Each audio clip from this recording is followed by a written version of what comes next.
Hey honey, welcome to your week 4 check-in. So I just want to go through some of the feedback that you've given.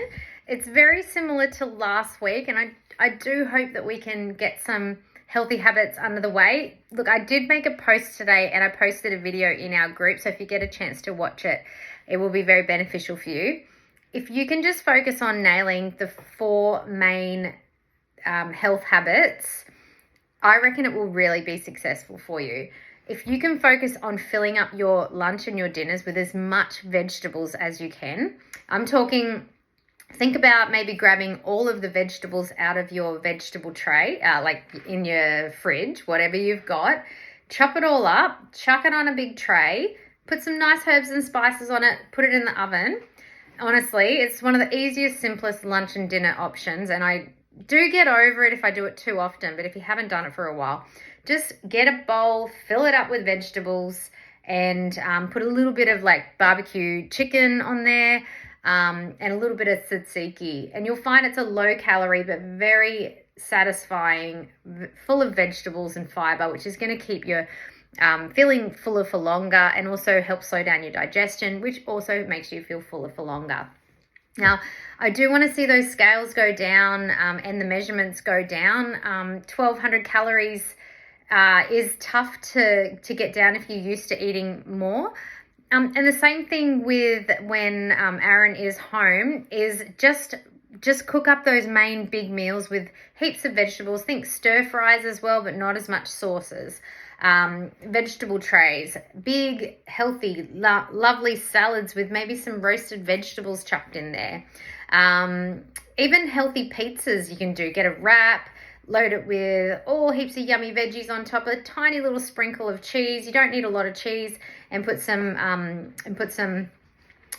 meat on there as well, and happy days, you know. Lower calorie breakfasts. If you have a lower calorie breakfast and then medium size lunch and dinners, we should be able to keep that down to 1,200. And yours is just going to be portion sizes. So the more that you can visually understand what your portion sizes are, the better it's going to be. So next time you are cooking chicken or some pork or any lean cut of meat is going to be the takeaway here. So avoid any cuts of meat that have the fat on the outside. Avoid mince meat that's not extra lean or lean, and avoiding sausages as well. Avoiding processed foods like hams and salamis. They're the ones to avoid. We want to be eating lean meats as much as possible. You can still eat chicken thighs. They're going to be higher in calories because it's a different cut of the meat. And you just got to make sure you get all that fat off the outside. Hopefully that helps. What else have we got? The look of your body feels different even though you're heavier. That can happen. You can weigh 60 kilos and be very lean and muscular, or you can weigh 60 kilos and have fat and no muscle. So there's definitely differences between scale weight and what it actually looks like when you've got muscle on you. Sorry, can't talk today. What else have we got to say? I think that's the main takeaways from today. It's good that you're drinking water. Just try to get vegetables in as much as you can, and cutting back those calories wherever you can. Eating out, dining out, that's obviously going to be the hardest. And just making better choices will be the way to go. And that's something to just take forward from there on.